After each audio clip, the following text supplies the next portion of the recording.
정부가 내일 전세 대책을 내놓습니다. 당초 지난주로 예상됐다가 오늘 발표하는 걸로 미뤄졌고 또 내일로 연기가 되면서 막판까지 고심하는 모습입니다.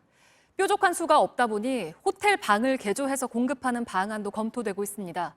하지만 시민들은 현실성이 떨어진다며 싸늘한 반응을 보이고 있습니다. 먼저 안태훈 기자입니다. 문이 굳게 닫힌 서울 명동의 한 호텔입니다. 보시는 것처럼 연말까지 휴업한다는 안내장이 붙어 있습니다. 여기서 불과 30m 떨어진 또 다른 호텔도 상황은 마찬가지입니다.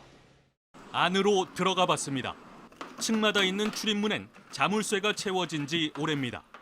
침대는 먼지가 내려앉을까 한쪽에 세워뒀습니다. 중국 사람이나 일본 사람들 상대로 저희가 호텔을 하고 있었습니다. 그런데 이제 하늘길이 막히다 보니까 전혀 이 명동에는 중국 사람, 일본 사람이 오고 가지도 않아요. 그래서 3달 전부터 완전히 문을 닫고. 작은 방은 원룸으로 내놓으려고 대학가에 가서 분위기를 살폈지만 이마저도 쉽지 않다고 말합니다. 비대면 수업이 많아 수요가 별로 없기 때문입니다. 정부는 이처럼 문 닫은 호텔의 객실을 주거용으로 개조해 전세나 월세로 내주는 방안을 검토하고 있습니다. 매물로 나온 이태원과 역삼동 호텔도 대상으로 거론됩니다. 시민의 반응은 싸늘합니다. 주거용으로 지은 건물이 아니기 때문에 아이들이 자라기에는 조금 힘들 것 같고 요리하는 거나 애들 등하교할 때 조금 불편하지 않을까요? 인터넷 부동산 카페에 올라온 글들도 대체로 부정적입니다. 전문가들도 현실성이 떨어진다고 지적합니다.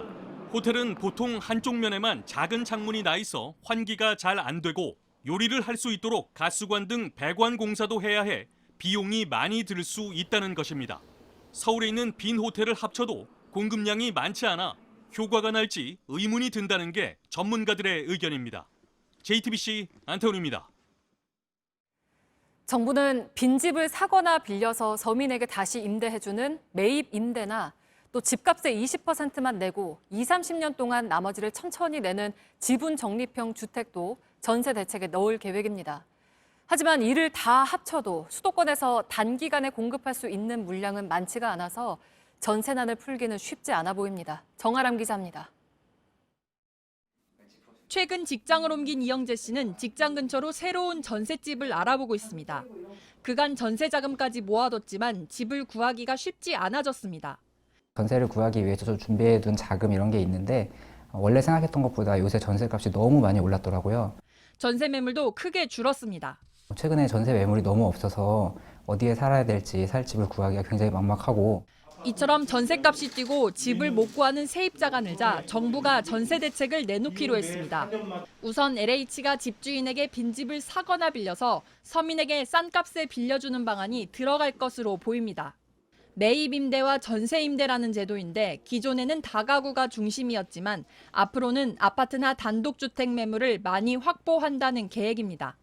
중산층용 30평대 공공임대주택에 청사진도 나옵니다.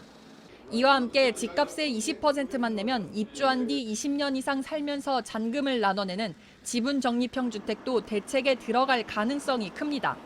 하지만 전문가들은 이것만으로 전세난을 풀기 어렵다고 말합니다. 서울에 내 집이 없는 세입자가 100만 가구인데 수도권에서 빈집과 빈 땅 등을 고려할 때 공급 가능한 물량은 10,000 가구 수준에 그칠 거라는 이유에서입니다.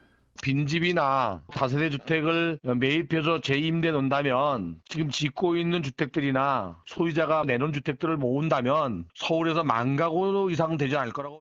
집값과 전세값이 크게 오른 상황에서 정부 돈으로 매입 임대나 전세 임대를 하는 건 부담이라는 지적도 있습니다. 매입 임대는 정부가 기존 주택을 사들여야 하는데 집값이 떨어지지 않는 상황에서 다주택자들이 물량을 내놓지도 않을 뿐더러 정부의 비용도 상당 많이 필요한 상황이거든요. JTBC 정아람입니다.